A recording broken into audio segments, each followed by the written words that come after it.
감사원에서 국가결산검사보고서를 제출하지 않습니까? 네. 24년도에 대해서도 어제 그 요약해서 원장님이 여기서 발표 보고를 하셨죠. 예, 그렇습니다. 근데 이제 22년도 자료 하나 띄워주십시오. 22년도에는 그 0.7조 약 7천억 정도의 세수 결손이 있었습니다. 근데 이제 여기에 대해서는 19페이지에 걸쳐서 이 검사 보고서에 수많은 지적들을 기재부에 합니다. 그리고 주의를 요구를 했습니다. 근데 23년도는 56조 4천억이 결손이 났는데도 검토조차 안 해요. 그리고 시정 요구, 그래서 당연히 시정 요구도 없습니다. 그리고 어제 원장님께서 여기서 보고한 24년도 같은 경우에는 30조 8천억이 결손이 났는데 3페이지에 걸쳐서 3페이지 언급을 하고 시정 요구 자체가 없습니다. 그래서 저희들은 이제 이게 공정한 검사 보고서냐 하는 문제 제기를 하는 거죠. 어찌 생각하십니까? 예, 좀 설명드리면 22년도는 감사를 했습니다. 감사 결과분을 보고서에 담은 거고요. 어제 보고드렸던 24년도 24회계연도 거는 23년도 예결위 지적에 의해서 세수 결손이 계속 발생이 되니까 원인을 분석해서 달라고 해서 사실은 결산 확인 차원에서 저희들이 그 세수 결손의 원인을 분석한 그런 겁니다. 그래서 지금 위원님 말씀하신 거를 저희들이 충분히 인지를 하고 있고요. 22년도 감사를 한 이후에 기재부에 저희들이 처분 요구를 했고 기재부에서 24년 그래서 원장님 뭐 설명을 충분히 하셨고요.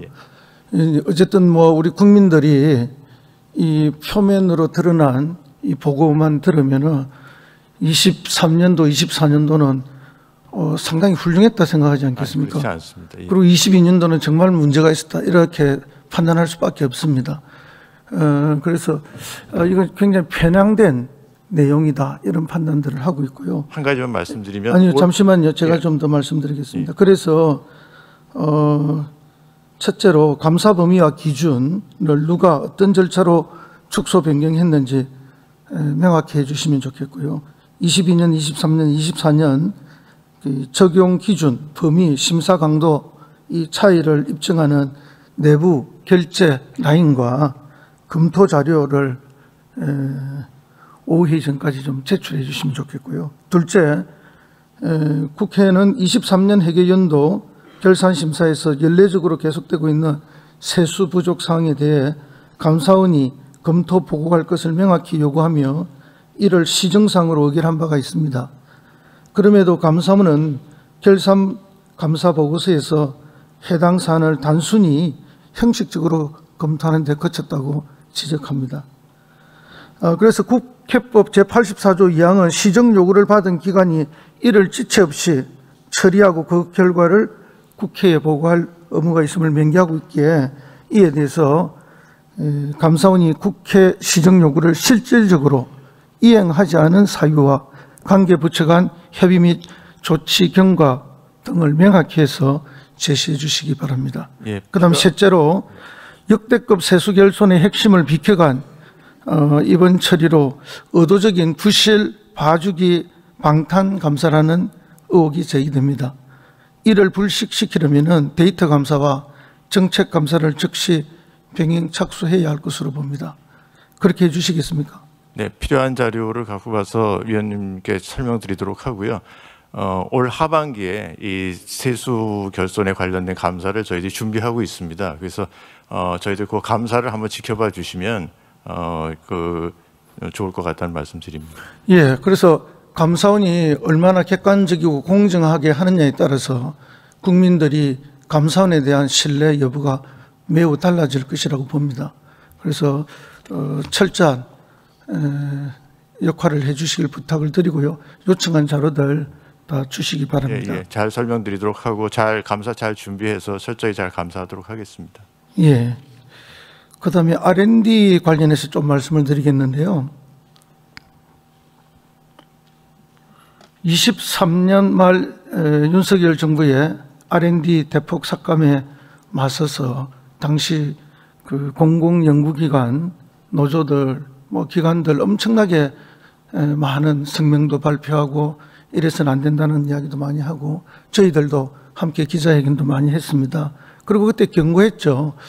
이런 R&D 예산 삭감은 이게 뭐 긴축이 아니라 미래를 절단내는 거다.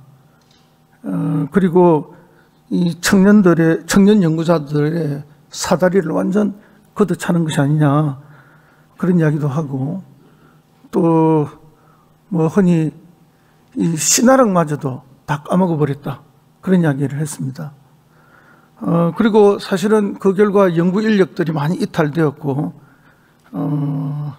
과제가 중단되거나 축소되거나 장비가 그냥 놀고 있거나 이런 것들이 다 현실화되었던 게 사실입니다.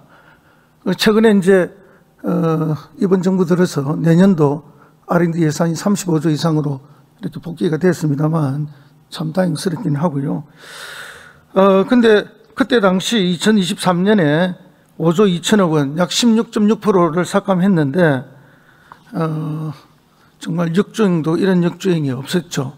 그 결과는 지금 참담하게 곳곳에서 이렇게 나타나고 있다고 봅니다.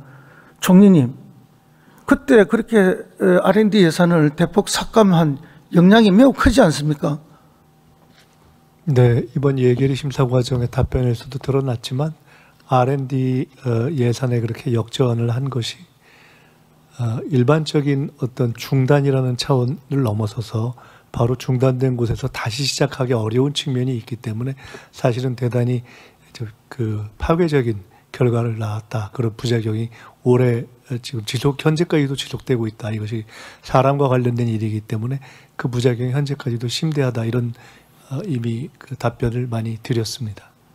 그래서 뭐 정부의 R&D 예산을 대개 보면은 뭐 가기부나 또 이 산자부나 또 여러 부서에 이렇게 골고루 나눠져 있는데요. 역추적해 가면은 이 R&D 예산이 그렇게 엄청나게 감소하면서 일어났던 일들에 대해서 추적이 가능할 거라고 봅니다.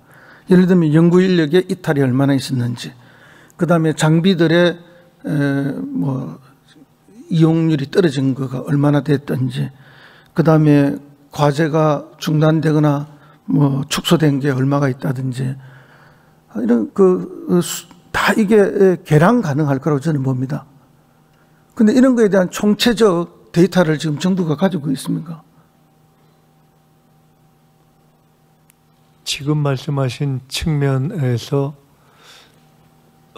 어떤 예산 행위가 그로 인해서 어떤 부작용을 낳았는가 하는 것을 역으로 추적해서 그것을 계량화하자는 말씀인 것으로 이해가 되는데 그런 방식으로의 통계를 따로 잡고 있지는 않은 것으로 제가 어떻습니까? 그런 방식으로는 제가 안 잡고 있는 것으로. 우리가 지금 뭐 연구 인력이 어느 정도 빠졌다 이런 정도만 알고 있지 구체적인 그때 그 영향을 대해서 종합적으로 가지고 있는 게 없지 않습니까?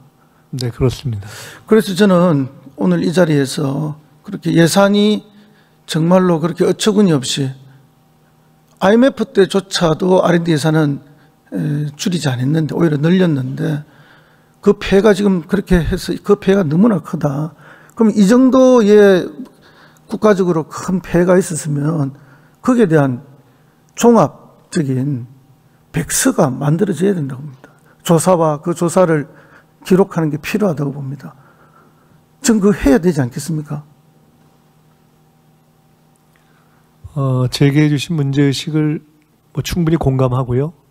근데 그것이 어떤 방식으로 가능할지는 사실은 해본 적이 없는 일이라 조금 생각을 해봐야 될 것 같고, 그 과학기술 분야의 R&D와 관련해 국한에서 우선 한번 그 구체적으로 역추적을 하는 것이 가능한지를 한번 관계장관과 의논해 보고, 지금 말씀은 다른 여러 부처에 걸쳐 있는 것까지도 그렇게 다 할 수 있습니다. 훑어보자는 충분히 할 수 있는 거고요. 말씀 아닙니까? 그때 그 예산이 감액되면서 축소되면서 기존에 수행되던 과제들이 중단되거나 축소되거나 장비들이 놀게 되거나 또는 연구 인력이 이탈하게 되거나 이런 것도 얼마든지 정확하게 조사할 수 있습니다. 해당 기관들을 통해서 확인할 수 있고요. 그래서